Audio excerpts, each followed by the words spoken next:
अस्सलाम वालेकुम जी। समा पॉडकास्ट के साथ आपका होस्ट हमजा साजिद राना हाजिर है। नाजरीन, आज का जो हमारा टॉपिक है वो इस वक्त ज़बान ज़द आम है। आपको सारे माशरे में इवन हुकूमती ऐवानों तक ये बात सुनने को मिलेगी कि इस वक्त किसान जो है वो सरापा एहतजाज है, सड़कों पे है। इस मुल्क का हारी, इस मुल्क का किसान कब तक इस तरह आप ये समझ लें मैनिपुलेट होता रहेगा, परेशान होता रहेगा, सड़कों पे आके एहतजाज करता रहेगा। हम लोगों को दिन की रोटी पहुंचाने वाला, हम लोगों के पेट में जो हमारे आग लगती है भूख की, उस अनाज के ज़रिए उसको बुझाने वाला आज सड़क पे मौजूद है। लेकिन जो मेरा क्वेश्चन है और जो मेरा आज का टॉपिक जिसके गिर्द घूमता है वो ये है कि जो किसान है उसके ऊपर जो एक शेल्टर नुमा तंजीमें हैं, किसान इत्तेहाद, क्या ये इस लेवल पे मौजूद हैं कि वो किसान को उस लेवल का कंफर्ट या उस लेवल की आवाज़ प्रोवाइड कर सकें कि जिसके ज़रिए वो एक इंटरनेशनल लेवल पर जिसे कहते हैं ना नोटिस हो सके।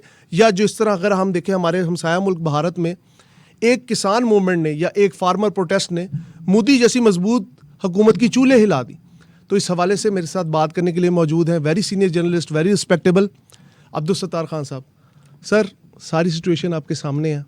मुल्क के अंदर बड़ा ही एक जगह फूड क्राइसिस तो हमारे यहाँ जब से मैं बचपन से छोटा हूँ तब से आज तक फूड क्राइसिस का तो हम सुनते ही रहते हैं। आटा महंगा, चीनी महंगी, दाल महंगी। इस वक्त हम लोगों की भूख मिटाने वाला खुद मिट्टी में मिट रहा है, क्या कहेंगे? सबसे पहले बात ये कि पाकिस्तान किसान इत्तेहाद एक तंजीम है जो कि इस वक्त फोर फ्रंट पे है कि ये किसानों की, काश्तकारों की बात को जो जिस प्लेटफॉर्म तक लेके जाना हो कि हमने अपनी बात पहुंचानी है कि हमारे साथ क्या मसाइल किस तरह के हैं, इन मसाइल को आपने हल करना।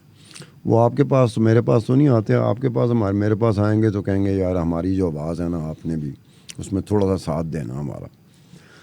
तो पाकिस्तान की किसान इत्तेहाद जो है ना वो उस तरह से यूनिटी में नहीं जुड़ा हुआ। अखंड होना, इकट्ठा होना, ठीक, इज्तिमाई तौर पे कलेक्टिव, कि आपकी फोर्स बन जाए और ये काश्तकारों की, किसानों की जो मूवमेंट, तहरीक है ना, वो आज के दौर की जो पाकिस्तान की हुकूमतें हैं, चाहे वो वफाक की है, चाहे पंजाब की है या किसी भी सूबे, कम अज़ कम उसको मजबूर कर दे कि जनाब साड़ी गल सुनो। हमारे यहाँ यही होता है, आपने मजबूर करना होता है। बिल्कुल, वरना हुकूमत इस तरह की, ख़ास तौर पे हमारे जैसे ममालिक की हुकूमतें जो होती हैं ना वो ऐसे नहीं आती। ये कोई वेलफेयर स्टेट नहीं है। वेलफेयर स्टेट की बात ही और होती है।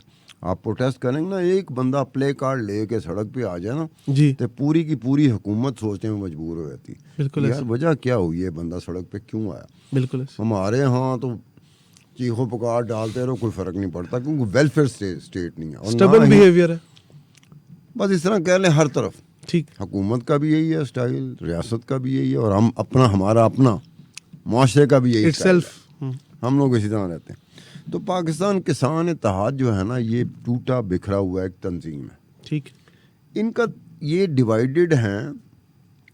मिसाल के तौर पे पाकिस्तान की 3 बड़ी जमातें हैं। ठीक है। पाकिस्तान पीपल्स पार्टी है, पाकिस्तान तहरीक इंसाफ है, पाकिस्तान मुस्लिम लीग नून है। ये बटी हुई है, इनके हिस्से जुड़े होते हैं। कोई नून लीग की तरफ झुकाव है, टिल्ट है उनका। हाँ, किसी का झुकाव पीटीआई की तरफ है, किसी का झुकाव पीपल पार्टी की तरफ है। अब मिसाल के तौर पर हम मुख्तलिफ वक्तों में मुख्तलिफ लोगों की बातें सुनते रहे हैं। बीइंग ए जर्नलिस्ट मैं कह रहा हूँ। ठीक है सर। ये खालिद खोखर साहब हैं जी जी, ठीक है। ये चौधरी अनवार साहब हैं, ऐसे ही। ये जी राव अशफाक साहब हैं। अब तीनों का टिल्ट है ना मुख्तलिफ तरफ है। ठीक, झुकाव उनका, मजबूरी होती है ना, अपने अपने मफाद भी तो देखिए। ठीक है ना। आप मफाद को भी कह सकते हैं, हम मफाद को भी बीच में कर सकते हैं, अंडर कंसिडरेशन ला सकते हैं कि मफाद भी हो सकते हैं। ठीक, मतलब किसी का पीटीआई की तरफ है, मतलब अब एक शाह महमूद कुरैशी हैं जो कि अंदर हैं। ठीक है, इस वक्त जेल में। इस वक्त उनके हालात ठीक नहीं हैं, पीटीआई के वक्त ठीक नहीं है, उनके लीडर अंदर हैं। जब किसी और जमात के हालात ठीक नहीं होती तो फिर उनके लीडर अंदर होते हैं। आजकल पीटीआई के हालात ठीक नहीं है तो उनके लीडर ये अंदर तो हैं। पाकिस्तान की तारीख है। तो ये किसान तहरीक जो है ना उसका कोई एक हिस्सा वो शाह महमूद कुरैशी के साथ जुड़ा हुआ है, कोई पीपल पार्टी के साथ, कोई नून लीग के साथ जुड़ा हुआ है। तो शाह महमूद कुरैशी की अपनी जो इनकम है ना, एग्रीकल्चरल इनकम, वो मुश्किल से 3 लाख से थोड़ी सी ऊपर है साल की एनुअल इनकम, एग्रीकल्चरल इनकम। ये जो उन्होंने शो की हुई है, शो डिक्लेयर, देखो ना, Declared. जो चीज डिक्लेयर की होती है हम वही बता सकते हैं ना, ऑब्वियसली वरना अदरवाइज तो हमारा तो कई होगा, नहीं ये अन्याय करता है, अगला कभी साबित करो तो हमारे पास कोई चीज़ ना हो तो फिर बिल्कुल मुफ्त ही माफिया मांगनी है। सही तो कहा। चीज़ वो बात करें जो उन्होंने डिक्लेयर की हुई, जिसका आपके पास रिकॉर्ड है, जो एविडेंस है। तो ये बिखरा हुआ है। जब ये असल में जो किसानों का और काश्तकारों की तहरीक शुरू हुई थी, जब ऐलान किया था, वो 2021 में जब इमरान खान की हुकूमत थी, ठीक, तो जुल्फ़िकार अवान ने कहा था कि हम इंडिया की तर्ज पे हम किसानों और काश्तकारों की मूवमेंट पाकिस्तान में चलाएंगे। और उसके बाद इन्होंने ऑनलाइन, क्योंकि आजकल बहुत सारी चीज़ें ऑनलाइन हुई हुई ना, हर चीज़ ही ऑनलाइन, तो ऑनलाइन इन्होंने बाकायदा एक अपना सेटअप बनाया, ठीक है।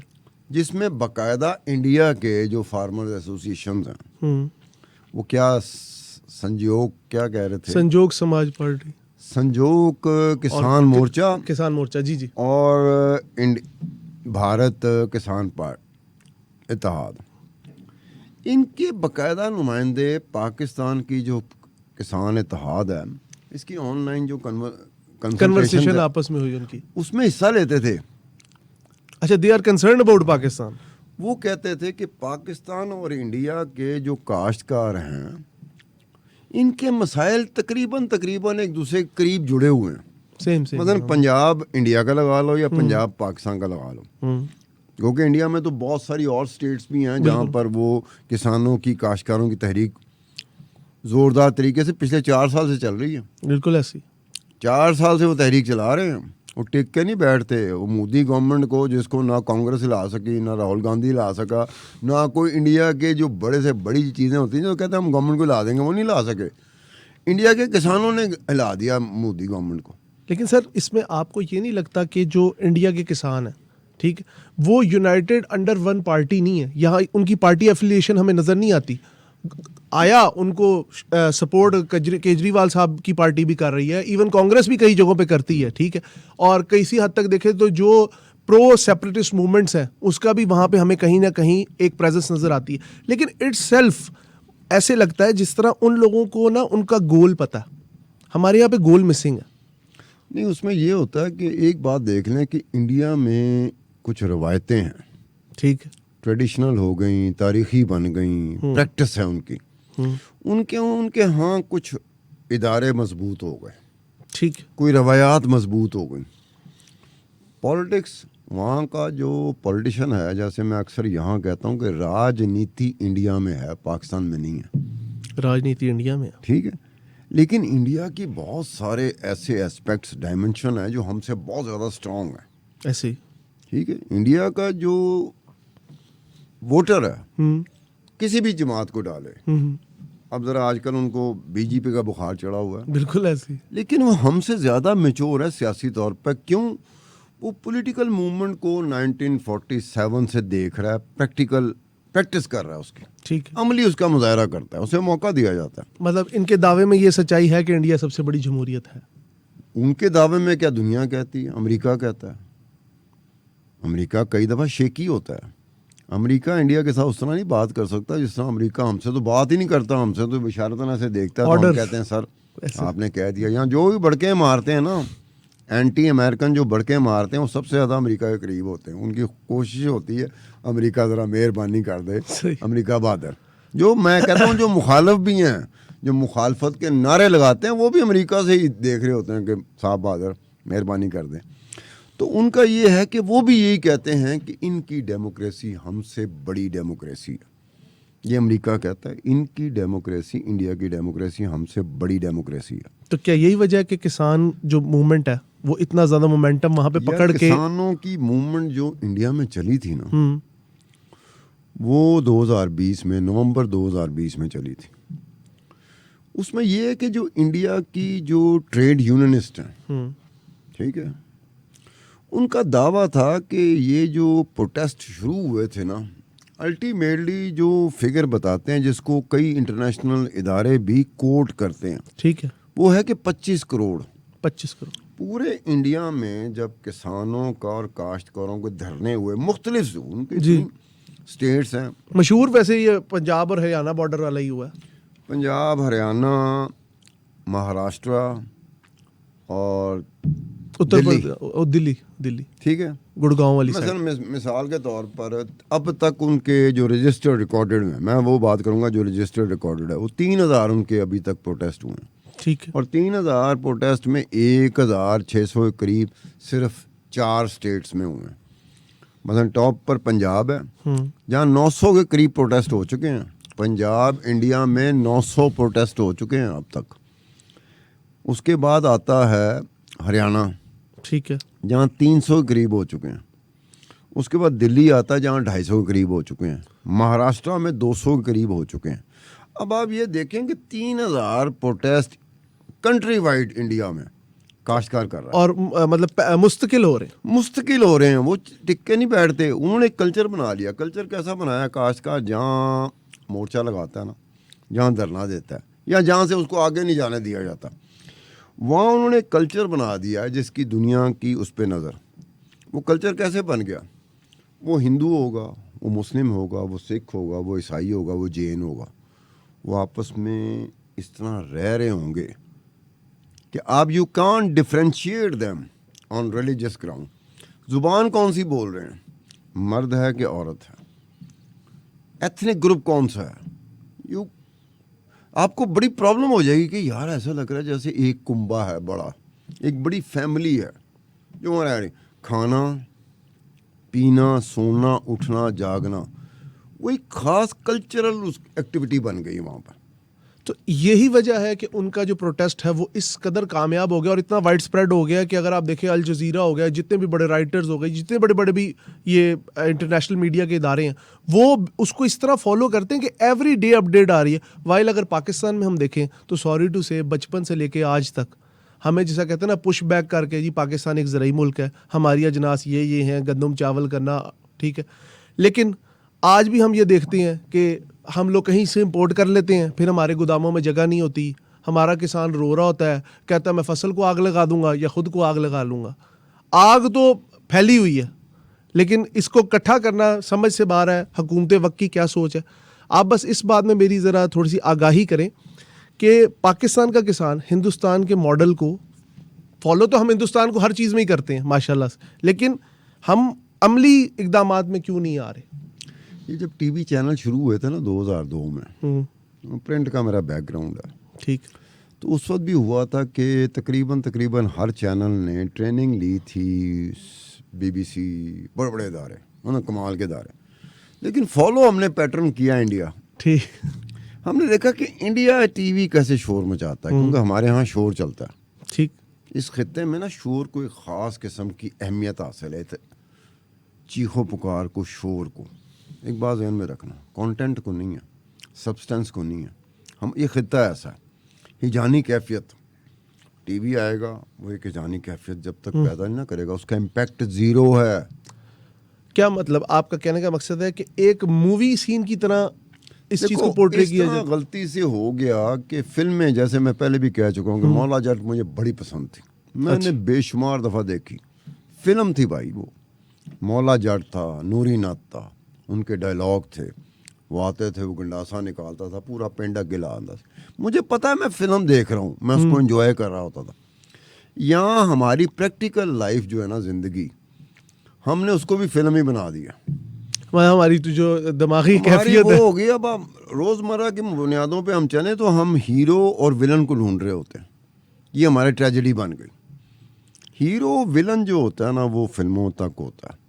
हमारा जो हीरो होगा उसमें बहुत सारी ऐसी चीज़ें होंगी जो विलन में होती हैं, हमारा जो विलन होगा उसमें बहुत सारी ऐसी चीज़ें जो हीरो में होंगी। लेकिन हमें फिल्मी हीरो और फिल्मी विलन चाहिए। ये कौम ऐसी बन गई, हम ऐसे बन गए।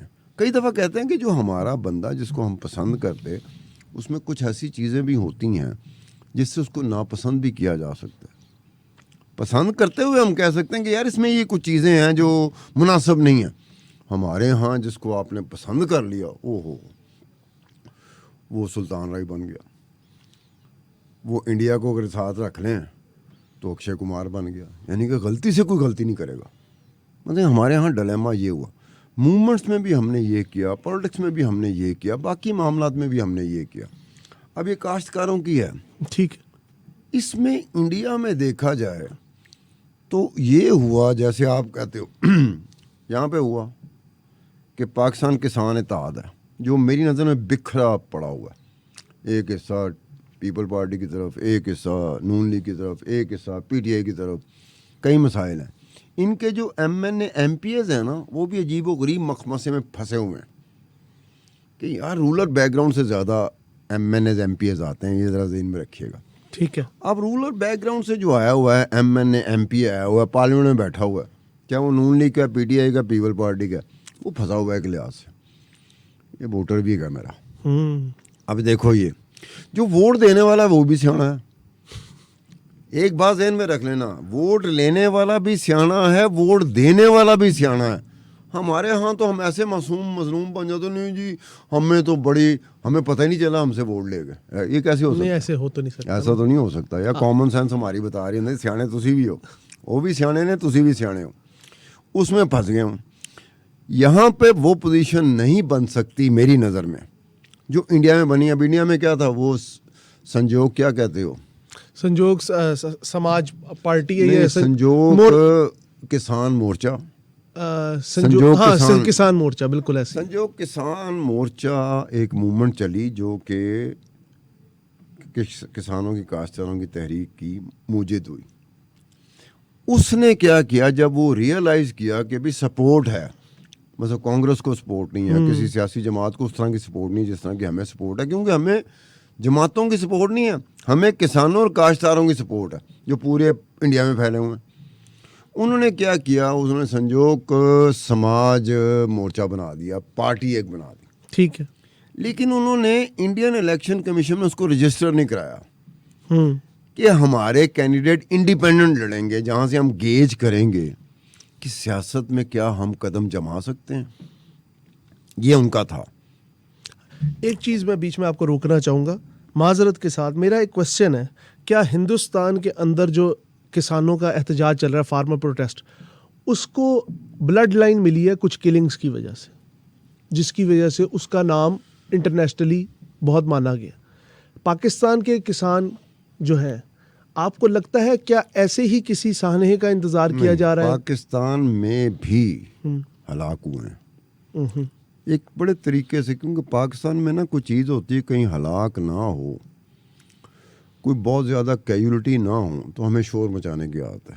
लेकिन कई जगह पे देखने में आया कि एक्चुअली हो गया, लेकिन वो उस तरह से चीज़ों को हमने नहीं उठाया, हाईलाइट नहीं किया। ये ट्रेजेडी हमारी कि जब अब कुछ भी नहीं हुआ शोर मचा दिया, रौला पाता। किसी जगह वाकई कुछ हो गया तो जैसे आपको आना चाहिए था आप नहीं आ सके। इंडिया में बिल्कुल डिफरेंट हुआ है। इंडिया में तो ऐसे हुआ है कि पुलिस इंडिया की बिहेव कर रही थी लाइक के इमरजेंसी लगी है और मिलिट्री रिस्पांस कर रही हो। वहाँ इंडिया की पुलिस ऐसे रही है कि नरेंद्र मोदी या इंडिया की हुकूमत या स्टेट गवर्नमेंट जो होती है, सूबाई हुकूमतें जो होती हैं, बिल्कुल उनको यही था कि किसानों को रोकना है, क्योंकि दिल्ली जा रहे हैं, दिल्ली में इन्होंने मोर्चा देना है, धरना देना। और एक दफ़ा पीछे दे भी चुके हैं, लाल किले पे निशान साहब को लहराया गया। अब वो ये था कि वो इस तरह से बिहेव कर रहे थे और ये भी लड़ते थे। किसान नहीं पीछे हटा, इंडिया का काश्तकार पीछे नहीं हटा। ये खुदा दी कसम है, ये तो कहते थे आओ भाई। कॉज ऐसी थी, कॉज के लिए होता है। जब आपके जहन में हो ना मैं पार्टी के लिए कर रहा हूँ, किसी सियासी जमात के लिए कर रहा हूँ, तो दमखम ख़त्म हो जाता है। वो सिर्फ बड़कों तक, सियासी बयानात तक महदूद हो जाती बात। प्रैक्टिकली जो होता है ना, जिसका अमली मुजाहरा, वो नहीं होता। अब ये वहाँ से कहाँ से उन्होंने तहरीक ली कि हम भी एक जमात बनाते हैं सियासी तौर पे, उसको रजिस्टर नहीं करते, इंडिपेंडेंट कैंडिडेट खड़ी करेंगे, देखेंगे, गेज करेंगे कि हमारी आवाज़ जो जनता है, आवाम को वहाँ जनता कहते हैं, कि जनता किस तरह रिस्पॉन्स, जनता का क्या आगे से रद्द अमल आता। तो उनको ये शय मिली थी क्योंकि उससे पहले 2011 में ना अन्ना हज़ारे एक बहुत बड़ी टावरिंग पर्सनैलिटी, मतलब वो पॉलिटिक्स में नहीं आया बंदा वो, लेकिन उसने इंडिया में एक किस्म की नई एक ट्रेडिशंस रख दी।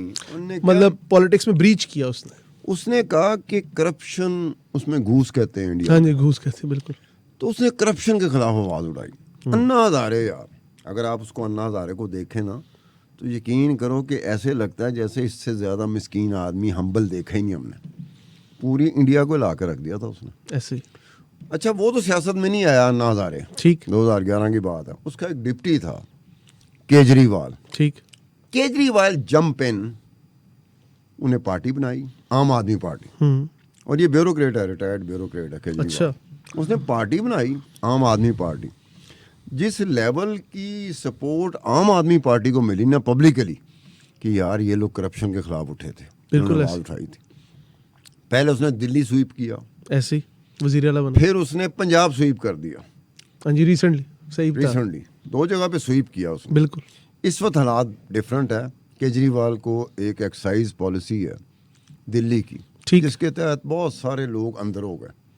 केजरीवाल को भी अंदर कर दिया। वो एक पॉलिटिक्स भी चल रही है। वो एक डिफरेंट, कभी किसी वक्त पॉडकास्ट होगा तो उसमें वो उस पॉलिसी में करप्शन क्या हुई भी कि नहीं हुई, और उसमें सेंट्रल एजेंसी जैसे कि एनफोर्समेंट डायरेक्टरेट है, ठीक है। सीबीआई है, ठीक है। फेडरल लेवल की जो वफाकी सतह पे, यूनियन उसको कहते हैं वफाकी सतह को, उसकी एजेंसियां वो बीच में आई, जिसको कहा जा रहा है कि पॉलिटिकली मोटिवेटेड है। ठीक। वो एक बात की बात है। अब ये बात हुई कि वहाँ पर इस चीज़ की गुंजाइश है कि कोई तहरीक जो कि प्योर अवामी तहरीक होती है, पब्लिक इशू होता है, उसकी बुनियाद बनती है कोई सियासी जमात। जब वो सियासी जमात उसकी बुनियाद बनती है तो उसको सपोर्ट मिलती है, जैसे आम आदमी पार्टी को मिली। चाहे वो 2 स्टेट्स तक की थी, पहले दिल्ली में उन्होंने हुकूमत बनाई, फिर उन्होंने पंजाब में हुकूमत बनाई। लेकिन वहाँ जान क्यों पड़ती है कि उनकी जमहूरी रवायात हमसे बहुत ज़्यादा स्ट्रॉन्ग है। This is the main reason कि वो उनका चूंकि एक मिजाज बन गया है। उनके कुछ इदारे मजबूत, जिस तरह आपने पहले जिक्र किया, कुछ मुझे जहाँ तक लगता है कि वहाँ पे जो कहते हैं ना, लोगों की आवाज़ को किसी हद तक वैल्यू दी जाती है। यार वो बात इंडियन जर्नलिस्ट से कभी मिलो। ठीक है। एक ज़माने में मेरी बड़ी दोस्ती रही है। हम्म। तो इंडियन जर्नलिस्ट और हम में फ़र्क क्या था?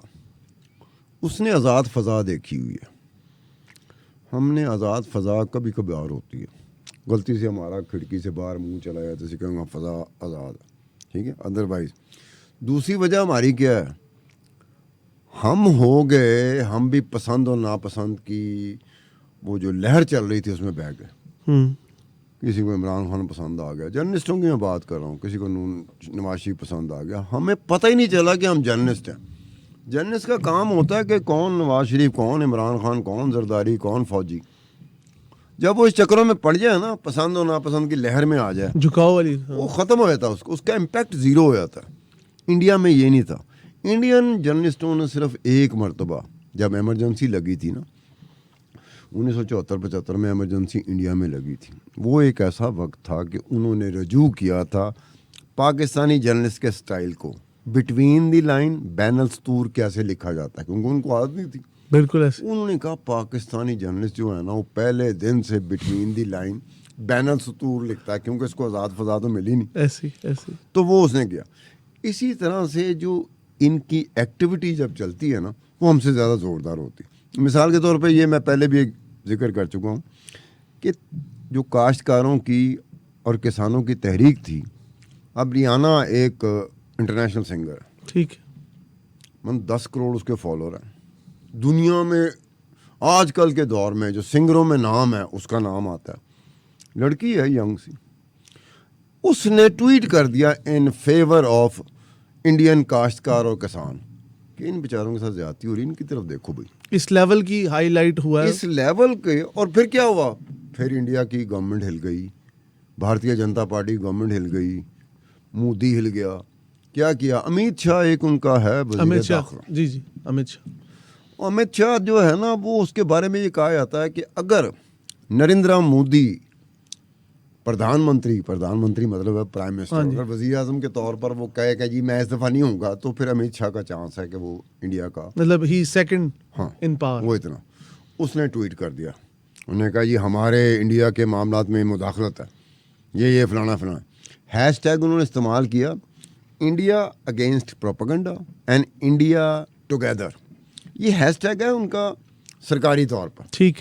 उसमें अफसोसनाक बात जो हुई ना, कि गवर्नमेंट की लाइन को टो करते हुए बड़े बड़े खिलाड़ी आ गए, बड़े बड़े फिल्म इंडस्ट्री के लोग आ गए। भैया आपने अगर ट्वीट का जवाब देना रियाना की, तो आप अपने हैशटैग तो सरकार का ना इस्तेमाल करें। बिल्कुल ऐसे।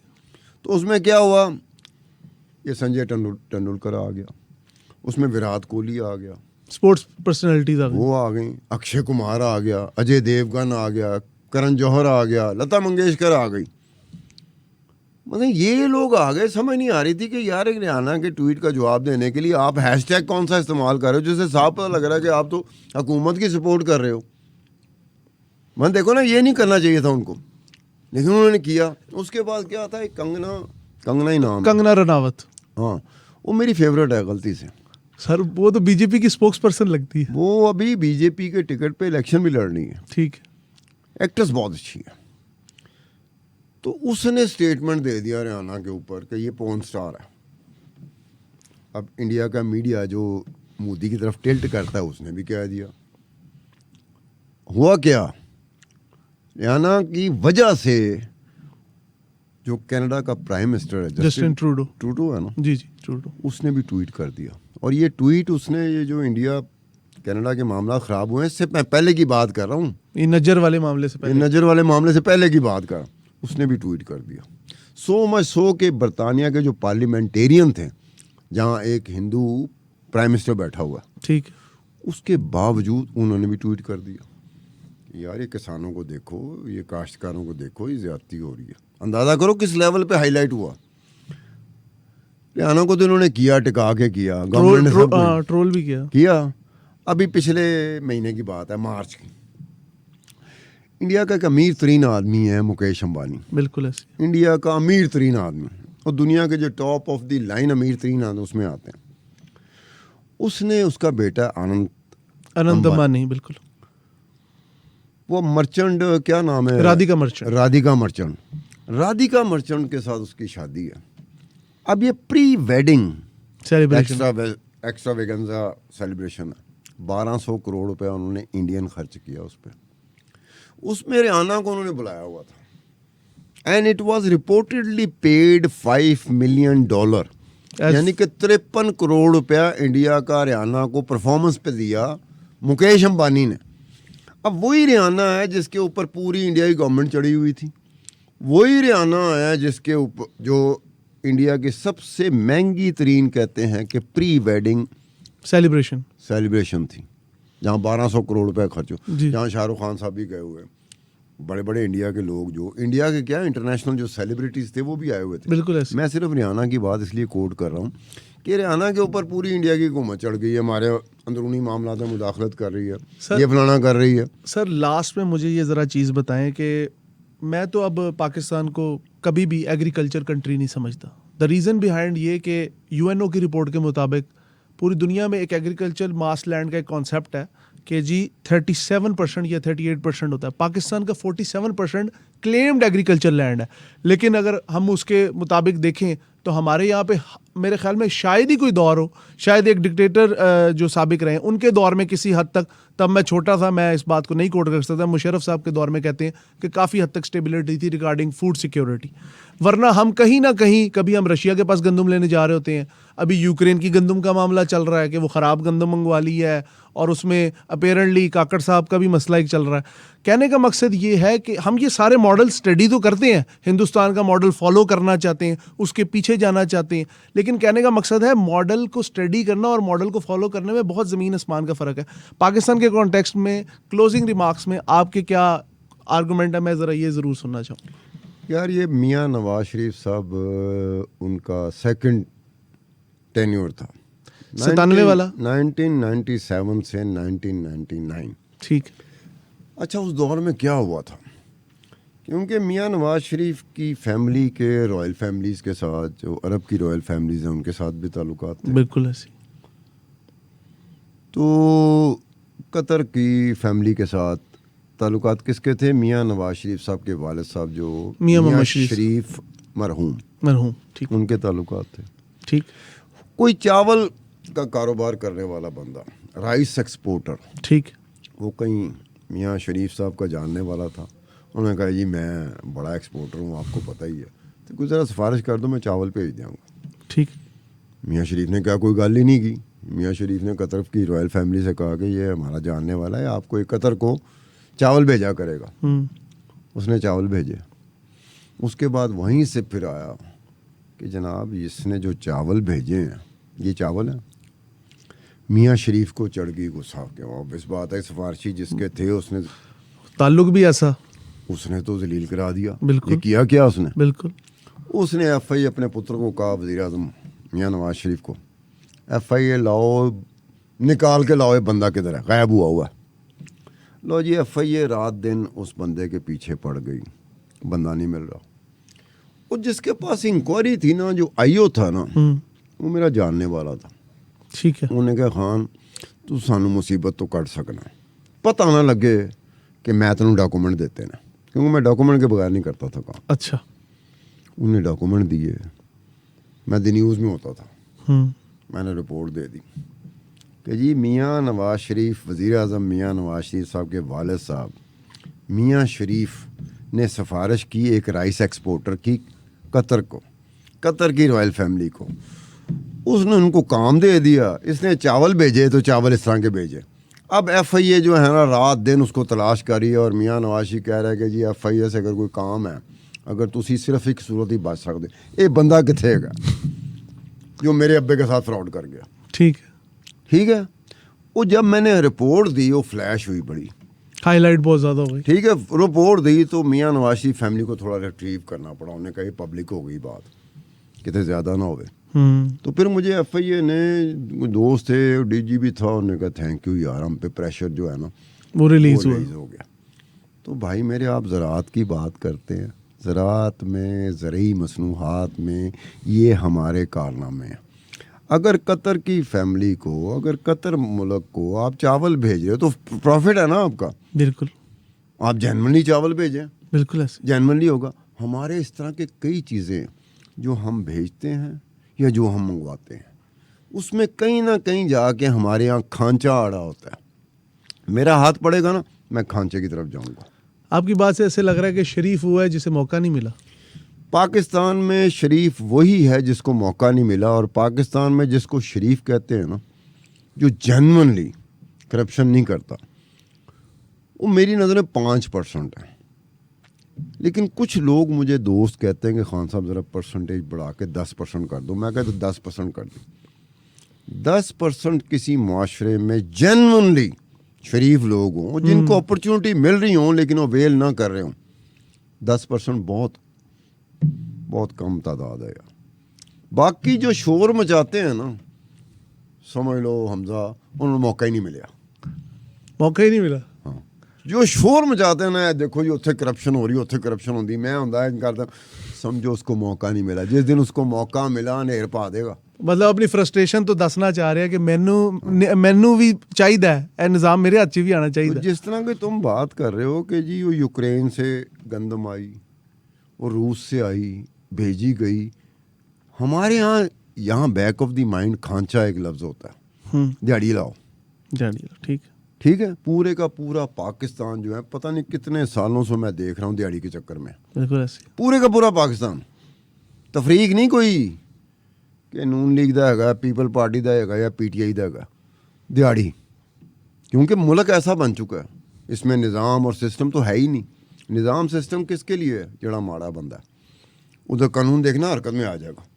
वो माड़ा बंदा भी सोच रहा होगा कि एडे बड़े बड़े बंदे ने नहीं किया, उधर तो कानून हरकत में नहीं आया, मेरी बारी हरकत में आ गया। तो कानून उसके लिए जो माड़ा है, जिसके पास रेफरेंस नहीं है, जिसके कॉन्टेक्ट्स नहीं है, उसके लिए।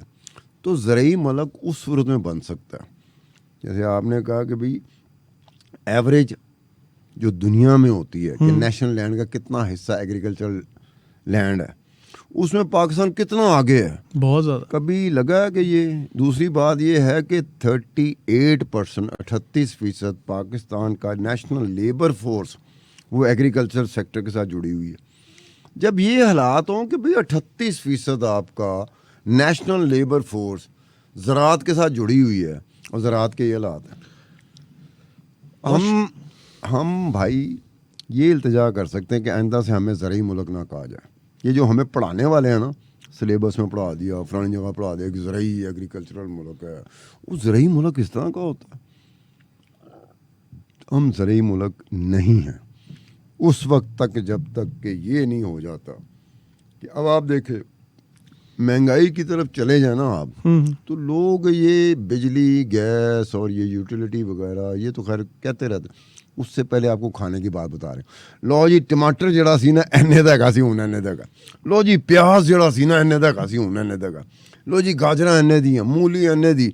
मतलब आप देखिए सब्जियां खाने पीने की चीज़ें वो गिनानी शुरू कर देगा आपको। बिल्कुल ऐसे। आप उसकी शक्ल देखोगे कहोगे कि यार ये कोई ज़रई मुल्क है। हाँ, एक सोच तो आती है इंसान। ये आती है कि यार ये देखो मैं किस तरह की बातें सुन रहा हूँ। ये खाने पीने की चीज़ें सब्जी फसलें वगैरह वो बता रहा है, हमें बेसिक कमोडिटीज, आटे की बता रहा है, रोटी की बता रहा है। वो यार हमें कहा जाता है हम ज़रई मुल्क है। वो ये किस तरह का ज़रई मुल्क है? ये मुल्क भी है तो मेरे ख्याल में सिर्फ़ और सिर्फ मुल्क ही है। इसमें कोई ज़रई या कोई टेक्नोलॉजी से लेस या कोई साइंस की वजह से या कोई वसाइल की वजह से या मादनी दौलत जो है कोई भी नहीं हमारे यहाँ।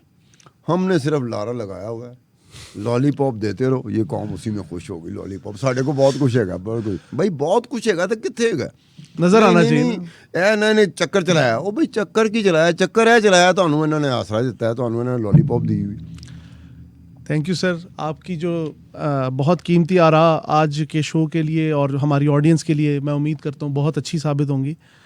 कहने का मकसद है मुल्क को ज़रई कहने से या मुल्क को कहने से कि जी मुल्क में बहुत ज़्यादा पोटेंशियल है, वो तब तक नहीं बाहर निकलता जब तक आप उसके ऊपर मेहनत ना करें, उसके हवाले से लोगों में आगाही पैदा ना करें।